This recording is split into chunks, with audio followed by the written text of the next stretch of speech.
C'est l'heure de recevoir notre invité.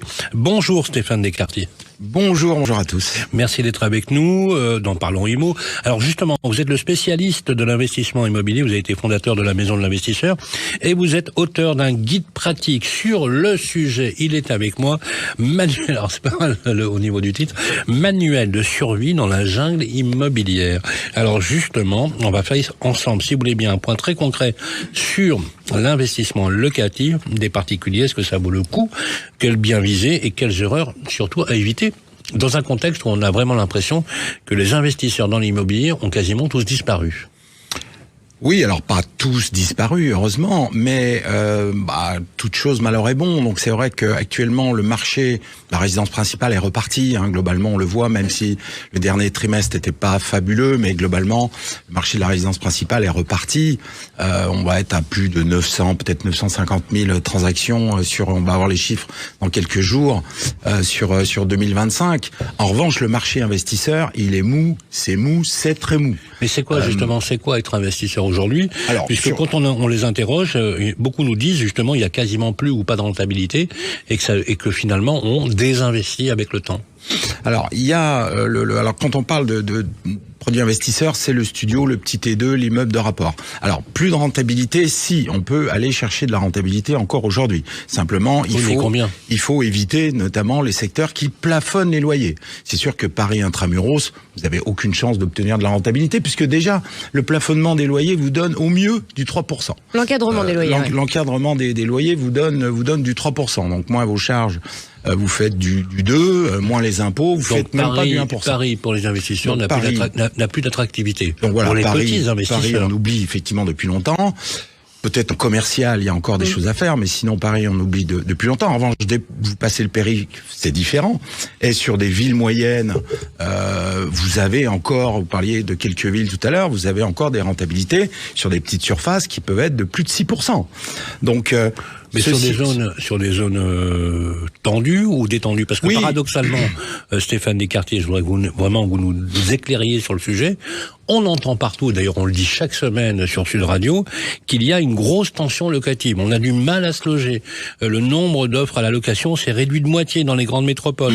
Comment on explique à la fois l'écart où on a une demande très forte et dans l'ancien, et moins d'investisseurs avec justement la possibilité que ces investisseurs mettent un bien où il y a un truc qui cloche là. Oui, il y a un truc effectivement qui cloche. Alors encore une fois, dans les métropoles aujourd'hui, elles sont quasiment toutes plafonnées. Donc là, vous pouvez pas aller chercher de la rentabilité au-dessus, à moins de pratiquer des surloyers, etc. C'est compliqué. Mais dans beaucoup de villes moyennes et en périphérie des métropoles, parce que en périphérie de Nantes, de Bordeaux, etc., sur des villes qui ne sont pas plafonnées, ou de Lyon, ou même de Paris, ou même de Paris, bien sûr. Si vous voulez, dès que vous passez en deuxième couronne, il y a encore des opportunités. Mais ceci étant dit, il faut quand même faire attention, et j'en parle longuement dans mon bouquin. Il faut investir sur un marché qu'on connaît. Ça veut dire qu'il faut pas aller chercher, en tant que Parisien, de la rentabilité à Mulhouse ou à Saint-Etienne. Ça n'a aucun sens. Mais on va aller où alors? Puisqu'on peut plus investir à Paris. On va par exemple dans le 91, dans le 95. On va en deuxième couronne. Vous conseillez, c'est très clair, à ceux qui sont à l'écoute, qu'il vaut mieux investir dans un périmètre qu'ils connaissent et pas forcément à l'autre bout de la France. Avec une certaine approche. Donnez-nous un exemple, concrètement. C'est des exemples. Mon exemple personnel, par exemple, j'ai toujours investi à moins d'une heure de moto. Moi, je suis motard. J'investis toujours à moins d'une heure de moto de là où je suis la plupart du temps. C'est-à-dire soit là où je travaille, soit là où je vis. Parce que parfois, il faut reprendre la main.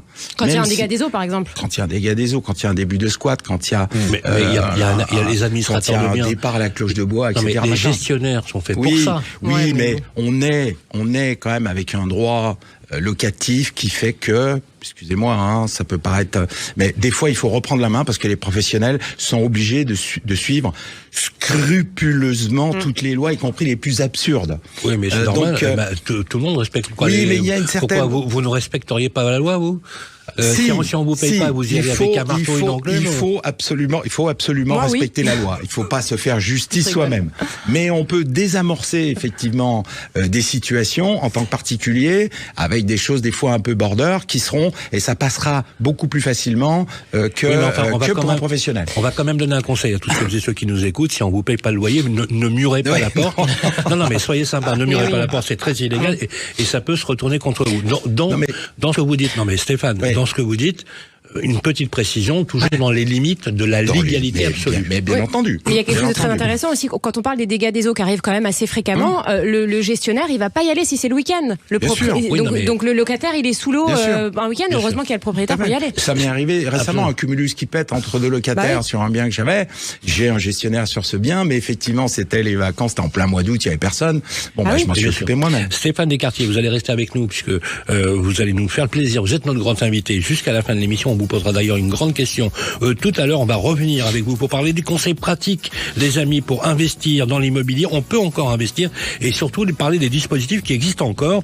Vous êtes dans Parlons Immo et tout de suite, on va passer à notre seconde partie.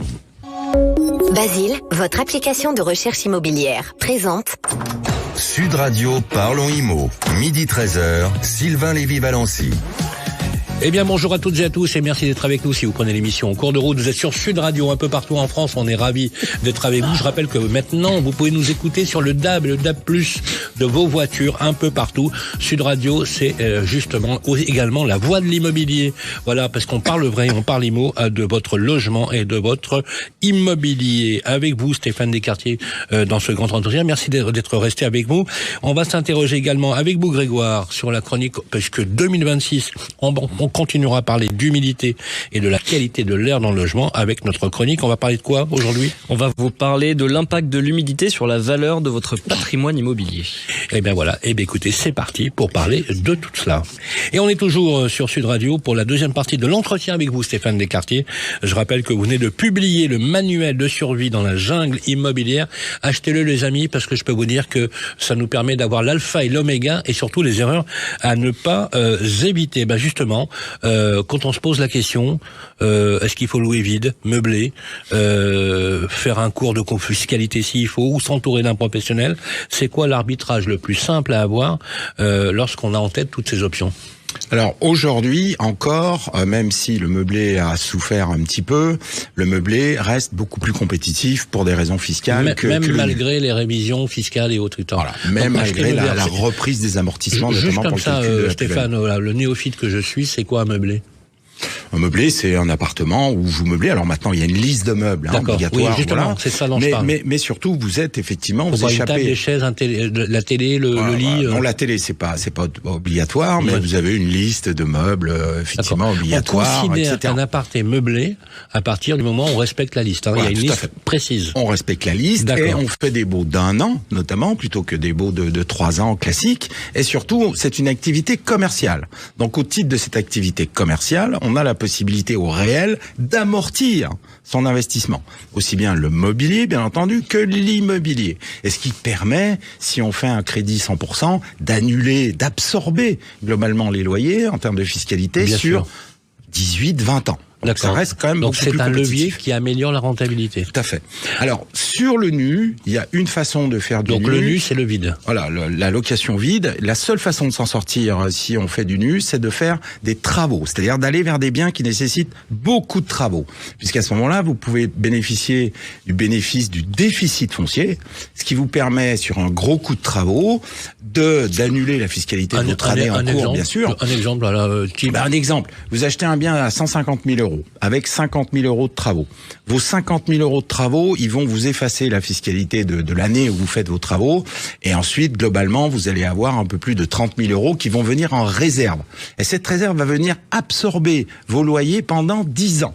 Ah oui, bien, d'accord. Voilà, donc zéro fiscalité du coup. Zéro fiscalité pendant 10 ans. Alors ce qui est tout à fait astucieux, et j'en parle longuement dans mon bouquin, c'est que vous pouvez cumuler ces deux principes et ces deux avantages fiscaux. C'est-à-dire vous commencez par un bien, je donnais votre exemple, vous commencez par un bien, vous achetez un bien avec travaux, vous faites un gros coup de travaux, donc vous faites 10 ans de déficit, et au bout de 10 ans, vous basculez ce bien en meublé.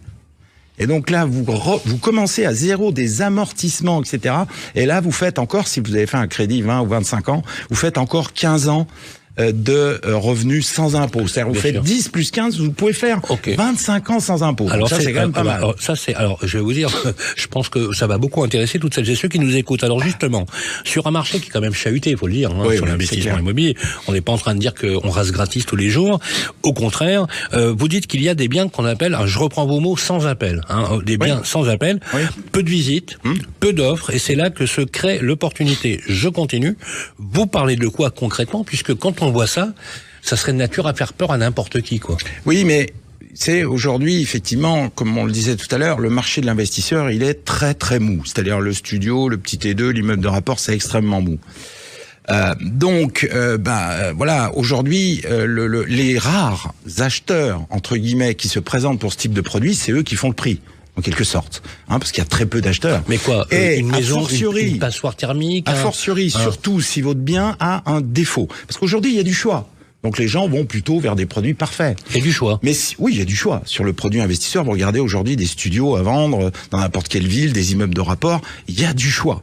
Donc les gens vont naturellement, et c'est bien logique, vers les biens sans défaut. Oui, mais si vous êtes de chez eux, je reprends vos mots. Voilà, près de chez soi. Mais si vous êtes opportuniste et que vous regardez les rez-de-chaussée un peu sombres, les 6e sans ascenseur, les passoires thermiques, notamment, il n'y a pas d'acheteurs aujourd'hui. Donc les mais qui veut aller vivre Mais oui, mais à toute chose, malheureusement. Au rez-de-chaussée aveugle. Aujourd'hui, c'est mieux que dormir à la rue. Aujourd'hui, Sylvain, dans une zone tendue, un rez-de-chaussée un peu sombre, un 6e sans ascenseur, ça fait la queue dans la rue pour louer. Puisque vous le savez, le marché est tellement en souffrance, le marché locatif est tellement en souffrance que le bien, y compris avec défaut, va se louer dans la journée. Alors justement, ça devrait attirer les investisseurs. Mais donc, ça attire. Alors là, je suis pas le seul à le dire. Ça attire. Enfin, c'est-à-dire les professionnels reviennent. Aujourd'hui, les professionnels qui se constituent du patrimoine, ils reviennent. Les particuliers attendent encore un miracle qui ne viendra pas. On a vu le sketch sur le statut du bailleur privé. Oui. Donc les particuliers attendent toujours un miracle qui n'arrivera pas. Ils sont un peu naïfs. Oui. Mais les professionnels sont revenus déjà. Et aujourd'hui, c'est le moment des opportunistes. Mais il faut faire des offres effectivement très basses. C'est-à-dire qu'aujourd'hui, le rez-de-chaussée un peu sombre, le 6e sans ascenseur, la passoire thermique, il faut craquer le prix. Aidez-nous à être très concret. Avant de signer, c'est quoi les 3-4 lignes à poser sur un coin de table pour savoir si l'opération, loyer, charges, taxes foncières, vacances, travaux, qu'on est au carré, quoi. Voilà. Mais on est amateurs comme la plupart des Français qui nous écoutent, qui vont investir leurs petites économies dans un bien dont ils espèrent que ce soit quand même un petit peu rentable. Alors pour avoir de la rentabilité, de toute façon encore aujourd'hui, il faut plutôt viser les petites surfaces. On est d'accord. Donc plutôt studio, petit T2. Okay. Ça c'est clair. Combien, 20, 30 mètres carrés? Ouais, 20, 25 mètres carrés, 30 mètres carrés, voilà. Okay. Le petit T2, 30 mètres carrés aussi est pas mal. Ensuite. Donc là-dessus, vous avez de la rentabilité. Et là, vous pouvez viser, même en région parisienne, en périphérie des métropoles, vous pouvez viser du 6%, par exemple. Brut. Sans difficulté, oui, du 6%. Ça laisse en net à peu près 3,5%. Justement, si vous êtes en meublé, vous avez simplement vos charges courantes, donc vous allez tomber à 4,85%. Mais grâce à la fiscalité du meublé, notamment aux amortissements, vous absorbez fiscalement vos loyers, donc vous n'avez pas d'imposition ni de prélèvements sociaux sur des longues périodes, au moins de 17, 18 ans, voire 20 ans. Avec un crédit, bien sûr, 100%. Donc, là, ça tourne. Ouais. Là, ça tourne, parce que 5 net, 4,85 net, ça avec un prêt à 3,5, ça tourne. Oui, surtout qu'on capitalise également. Merci beaucoup, Stéphane Descartiers, d'être venu sur le plateau de Parlons Immo. Je veux vous y dresser, puisqu'on a une grande question à vous poser à la fin de cette émission. Je rappelle simplement que vous avez publié, je sais pas si on le voit, la caméra manuelle de survie dans la jungle immobilière. C'est dans les kiosques, et d'ailleurs, les stocks sont quasiment épuisés, ce qui prouve que c'est déjà un carton d'édition. Merci à vous. Il est temps maintenant, les amis, de parler de la qualité de l'air et de l'humidité dans ton logement avec l'excellent, l'incontournable Édouard David dans un instant. Merci Grégoire. Et tout de suite, on va attaquer justement la grande question. C'est un peu une tradition que nous avons maintenant instituée sur Parlons Immo chaque semaine, les amis. On profite de la présence de notre invité justement pour lui poser une question qu'on va développer. On va voir justement une question sur le louer en meublé non professionnel. Oui, alors plus globalement, Stéphane Descartiers, vous qui êtes un spécialiste de l'investissement immobilier, donc pour les petits Français propriétaires, les petits propriétaires qui ont envie d'avoir une bonne retraite, en tout cas un complément de retraite. C'est vrai qu'en ce début d'année 2026, on a beaucoup d'incertitudes. On est un peu dans l'instabilité, on est dans la stabilité politique, économique. Justement, quels sont les dispositifs fiscaux qui existent encore aujourd'hui pour nous, petits propriétaires, pour investir dans la pierre? Parce qu'il y a eu des modifications, des rabotements. Éclairez-nous. Qu'est-ce qu'il reste concrètement d'intéressant? Alors, déjà, un principe de base, il faut pas faire d'immobilier pour des raisons fiscales. Il faut pas se laisser aveugler par la fiscalité.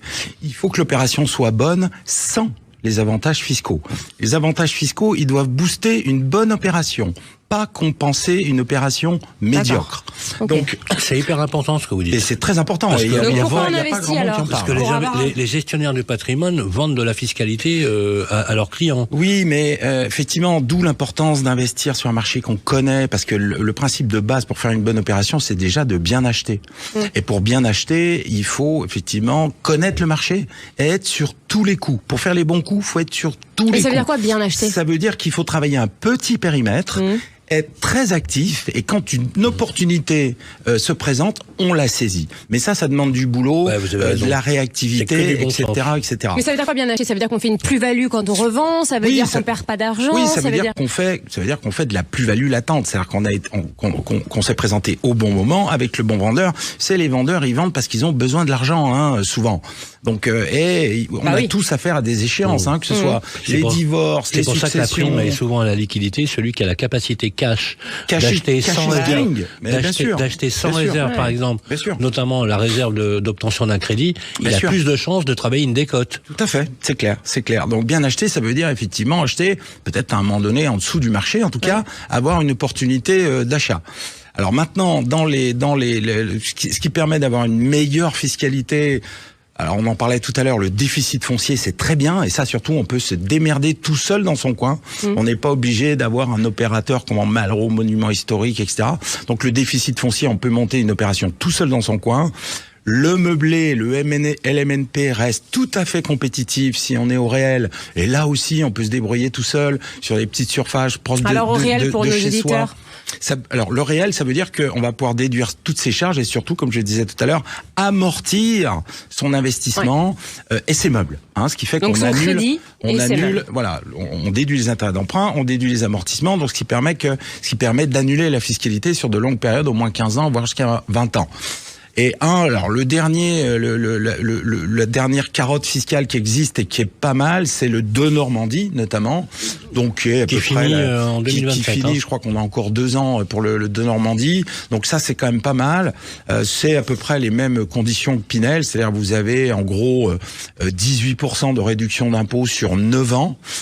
Mais il faut acheter de l'ancien, faire au moins 25% de travaux sur l'enveloppe globale, qui est une bonne partie de ces travaux qui soient constitués de rénovation énergétique, etc. Donc ça c'est pas mal. La carotte fiscale est quand même intéressante. Il y a 2 bémols. Le premier, c'est qu'on peut pas faire un de Normandie tout seul dans son coin, comme le déficit foncier ou le meublé. Faut passer par un opérateur parce que c'est quand même assez complexe. Et puis les 2/3 des villes en de Normandie sont en zone détendue. Donc là, attention, c'est quand même un peu le problème. C'est-à-dire, c'est des zones qui sont pas ultra dynamiques. Ça veut pas dire qu'on va pas louer. On n'est pas sûr de louer quand même. Oui. Alors, a priori, pour louer, ça pose pas trop de difficultés parce que le bien en France. Tout le monde cherche un logement. Oui, bien sûr. Il y a beaucoup et puis le bien est mieux que la moyenne là en l'occurrence parce qu'il est refait à neuf, etc. Oui, bien sûr. Donc, on loue un bon logement, un logement décent, confortable. Et pour répondre à vos questions, Sylvain et Stéphane, ça prend fin le 31 décembre 2027, le de Normandie. Absolument. Alors, en un mot, une phrase, le conseil donné aux auditeurs, aux auditrices pour acheter, investir. Voilà, il faut être actif, il faut être sur le coup, il faut se concentrer sur un petit secteur, soit sur lequel on vit, soit qu'on connaît bien acheter, travailler la fiscalité derrière, mais il faut avant tout effectivement chercher la bonne affaire. Si on fait une bonne affaire, derrière la fiscalité suivra. Merci beaucoup Stéphane Descartiers. Je rappelle, je cite votre livre, voilà, Manuel de survie dans la jungle immobilière, dans les bacs aux éditions du Rocher. Merci à toutes et à tous, une très très belle année 2026. Merci à l'équipe et un petit clin d'œil à notre Julien préféré, à la technique justement, qui nous a organisé cette émission. Prenez soin de vous, on se retrouve samedi prochain. Et bonne année!